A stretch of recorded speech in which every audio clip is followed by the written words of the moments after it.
Hi viewers, welcome to कैनबुक.com। आज का हमारा टॉपिक है गिलफोर्ड्स थ्योरी कि जो गिलफोर्ड ने हमें थ्योरी दी थी उसमें उन्होंने हमें क्या बताया, उसके मेन पॉइंट्स क्या थे और वो किसके अगेंस्ट उन्होंने दी थी। ठीक है, तो गिलफोर्ड ने जो स्पीयरमैन का जो जी और एस फैक्टर वाली थ्योरी थी ना, उसको बहुत क्रिटिसाइज किया। उन्होंने बोला कि जो जनरल नॉलेज होती है, जनरल एबिलिटी और जो स्पेसिफिक एबिलिटी होती है वो कुछ नहीं होती है। उसके स्पीयरमैन के अगेंस्ट उन्होंने अपनी ये थ्योरी निकाली थी। ठीक है, तो इस थ्योरी में 3 बार मॉडिफिकेशन हुए हैं, वो हम आगे डिस्कस करेंगे। तो देख लेते हैं इस थ्योरी को। हम theory involving a model of intellect यानी गिलफोर्ड का बुद्धि प्रतिमान सिद्धांत भी बोलते हैं, जो कि ये है। ठीक है, इसको हम 3D थ्योरी बोलते हैं, यानी 3 डायमेंशन थ्योरी, क्योंकि इसमें गिलफोर्ड ने हमें 3 डायमेंशंस बताई है कि हमारी बुद्धि की 3 डायमेंशन होती है और उसके पार्ट्स बताए हैं, उसके कारक बताए हैं। ठीक है, जेपी गिलफोर्ड ने कारक विश्लेषण यानी फैक्टर एनालाइज एक टेक्निक होती है, उसका यूज करते हुए जो इंटेलिजेंस है उसके डिफरेंट फैक्टर्स है उनको हमें बताया था। और इसके लिए उन्होंने मॉडल ऑफ इंटेलेक्ट है वो डेवलप किया था कि हम सोचते कैसे हैं, उसका मॉडल कैसा होता है, उसमें हम किन पार्ट्स को यूज करते हैं। ठीक है, उन्होंने कहा कि हमारे किसी भी बौद्धिक कार्य को, जो भी काम हम माइंड की हेल्प से करते हैं, उसकी जो बेसिक डायमेंशन होती है ना, वो 3 होती है। कौन कौन सी? सबसे पहले तो है संक्रिया, यानी ऑपरेशन लगाते हैं हम किसी भी चीज पे। फिर है सूचना सामग्री यानी कंटेंट, जो भी कंटेंट हम पढ़ना चाहते हैं। फिर है प्रोडक्ट, यानी जो भी हमने ऑपरेशन लगाए और कंटेंट किए, उनका प्रोडक्ट क्या आया है, उनका उत्पाद क्या आया है। ठीक है, ये था गिलफोर्ड का 3D मॉडल। इसमें देखो, ये यहाँ पे ये है कंटेंट, ये कंटेंट के पार्ट्स है, ये 5 पार्ट दिए थे उन्होंने। फिर ऑपरेशन है, ये ऑपरेशन के पार्ट है।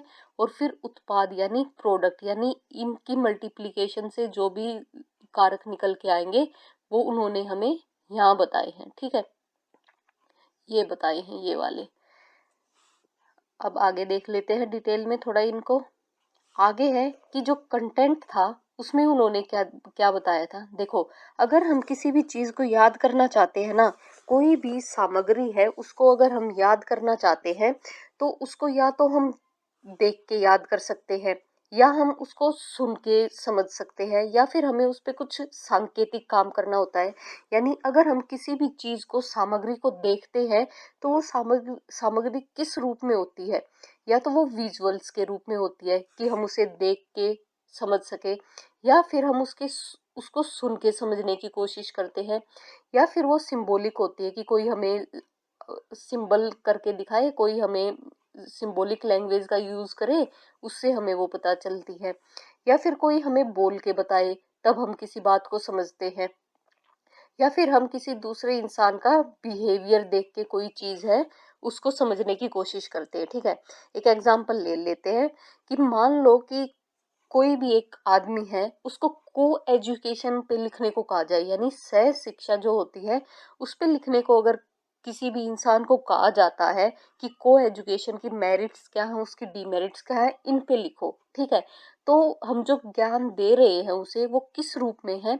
वो है शाब्दिक रूप में। हम वर्ड्स का यूज कर रहे हैं उसे बताने के लिए कि आपको लिखना है को एजुकेशन की मेरिट्स और डीमेरिट्स पे, यानी हम उसे शाब्दिक रूप से बता रहे हैं।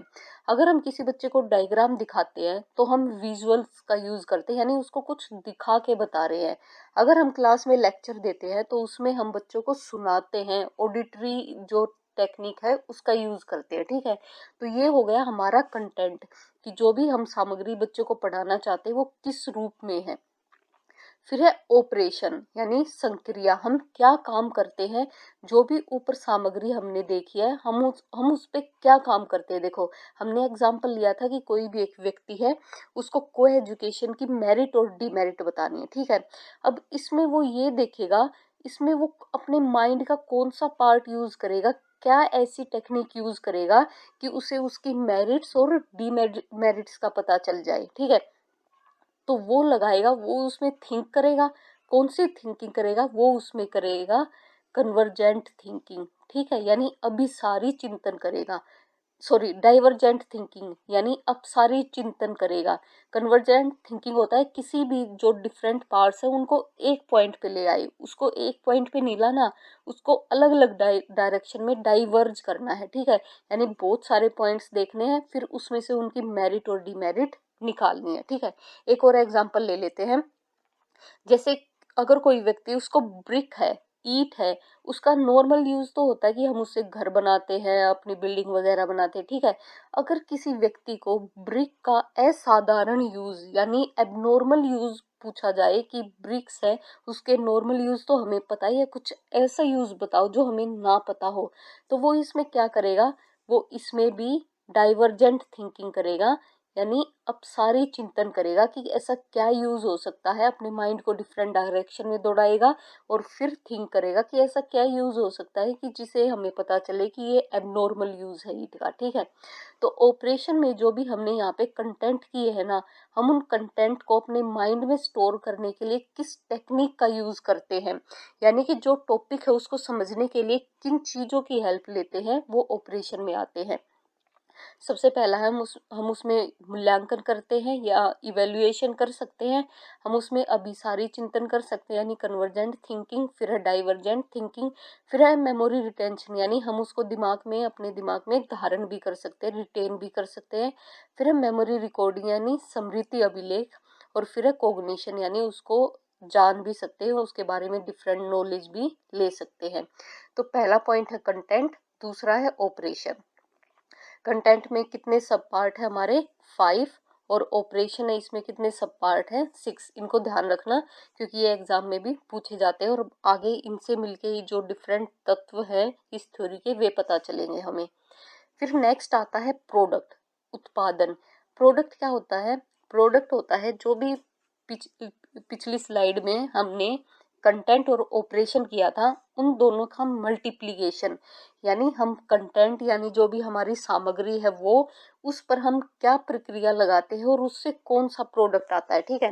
कंटेंट में हमने सामग्री पढ़ी थी कि उस सामग्री को कैसे अपने माइंड में स्टोर करें। प्रोडक्ट में हमने उस पर कुछ ऑपरेशन लगाया था कि हम कन्वर्जेंट थिंकिंग कर सकते हैं, डाइवर्जेंट थिंकिंग कर सकते हैं। और प्रोडक्ट में है कि हम कंटेंट और ऑपरेशन की हेल्प से क्या कर सकते हैं, ठीक है।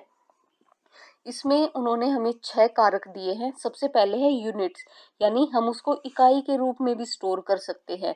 हम उसकी डिफरेंट क्लासेस भी बना सकते हैं जो भी हमने सीखा है। हम उनमें रिलेशन भी डेवलप कर सकते हैं। हम उनकी पद्धतियाँ भी बना सकते हैं, हम उनका ट्रांसफॉर्मेशन भी कर सकते हैं और हम उनकी इम्प्लीकेशन भी कर सकते हैं, ठीक है। तो जो भी कंटेंट और ऑपरेशन किया था उसके हमने 6 पद्धतियाँ बना ली हैं कि हम उनका इस फॉर्म में यूज कर सकते हैं, ठीक है। जैसे ये, जैसे एक एग्जांपल लेते हैं कि मान लो हमने कैलेंडर की हेल्प से यह देखना है कि जो 5 सितंबर था उसको वीक का कौन सा डे था, ठीक है। ये हमारा दिमाग का काम हो गया। तो इसको करने के लिए हमें क्या जरूरत पड़ेगी, कंटेंट की भी जरूरत पड़ेगी, यानी कंटेंट है वो हम किस फॉर्म में बता रहे हैं, हम बच्चों को वर्बली बोल के बता रहे हैं।